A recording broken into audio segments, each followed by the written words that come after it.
ഈ ആഴ്ചയിലെ ക്യാപ്റ്റൻസി ടാസ്കിൽ 3 പേരെയാണ് തിരഞ്ഞെടുത്തത്. 1 അനുവും, 2 ആര്യൻ, 3 സാവുമാൻ. ഈ 3 പേരെയാണ് തിരഞ്ഞെടുത്തത്. അപ്പം സാധാരണ എല്ലാ ആഴ്ചയും കൊടുക്കുന്ന ഫിസിക്കൽ ടാസ്ക്കാണ്. ഈ പ്രാവശ്യം കൊടുത്തത് വടം പിടിച്ചുകൊണ്ട് നടക്കാം 3 പേരും ഒരുമിച്ച്. ആരാണോ വടത്തുനിന്ന് കൈവിടുന്നത് അവർ ഔട്ടായി. അങ്ങനെ അവർ വടം പിടിച്ചുകൊണ്ട് ഇങ്ങനെ ഭയങ്കര നടത്തിയ ബാത്റൂമിൽ പോകുന്നു, അവിടെ പോകുന്നു, ഡ്രസ്സിൻ്റെ റിവ്യൂ പോകുന്നു, ഒന്നും പറയണ്ട, അടുക്കളയിൽ പോകുന്നു, പാത്രം എഴുതാൻ പോകുന്നു, അവിടെ പോകുന്നു, ഇവിടെ പോകുന്നു, ഇങ്ങനെ ഇതുകൊണ്ട് അടക്കം. ഒരു മനുഷ്യൻ തോറ്റു കൊടുക്കാൻ തയ്യാറല്ല. അവസാനം നിവിൻ പാത്രം വാഷ് ചെയ്യാൻ വേണ്ടി ചെന്നപ്പം നിവിൻ കയറി വന്ന് അങ്ങനെ നിവിനുമായിട്ട് ഒരു ഉടക്ക കയറിനകത്ത് കയറി അങ്ങനെ നിവിനുമായിട്ട് 3-4 കൂടെ വീണ്ടും അങ്ങനെ തറയിൽ കിടന്ന് അങ്ങനെ കുറേ നേരം അങ്ങനെ കുറേ ഗെയിം. ആ ഒരു ഗെയിം ഒരു വേറെ രീതിയിൽ ഇല്ലെങ്കിൽ മറ്റുള്ളവരൊക്കെ ഇടപെട്ട് ലാസ്റ്റ് ബിഗ് ബോസ് ഇടപെട്ട് അത് നിർത്തി. കാരണം കിടക്കുമായിരുന്നു.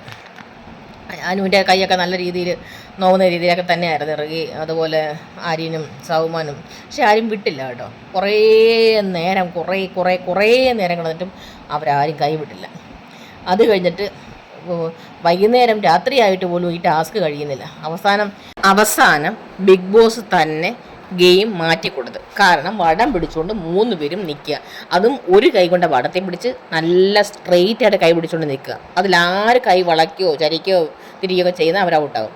കുറേ പ്രാവശ്യം അനുമോള് റിസ്റ്റ് ഭാഗം ഇങ്ങനെ പൊക്കിതാത്തും അങ്ങനെയൊക്കെ ആയി. പിന്നെ അവസാനം കാണാൻ മുട്ട് വളഞ്ഞു ഔട്ടായി.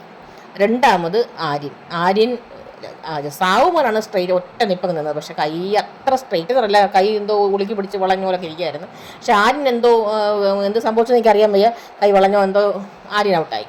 അങ്ങനെ സാവുമോനാണ് ക്യാപ്റ്റൻസിൽ വിജയിച്ചത്. അങ്ങനെ ഈ അടുത്ത ആഴ്ചയിലെ ക്യാപ്റ്റൻസി സാവുമോനാണ്. ശരിക്കും പറഞ്ഞാൽ അനുവും സാവുമോനും അടുത്ത എവിഷൻ ലിസ്റ്റിൽ ഇല്ലായിരുന്നു. ആര്യൻ കിട്ടിയിരുന്നെങ്കിൽ ആര്യന് സൂപ്പർ പവർ കിട്ടുമായിരുന്നു. ആര്യന് ഒരാഴ്ച കൂടെ ഈ നോമിനേഷൻ രക്ഷപ്പെടുകയും ചെയ്യാമായിരുന്നു. എന്തായാലും സാവുമോൻ ക്യാപ്റ്റനാണ്. ഇങ്ങനെ പോയാൽ മണ്ണും ചാരി നിന്നവൻ പെണ്ണും കൊണ്ട് പോയി എന്ന് പറയുന്നത് പോലെ സാവുമോൻ കപ്പുമായി പോവും. നന്ദി, നമസ്കാരം.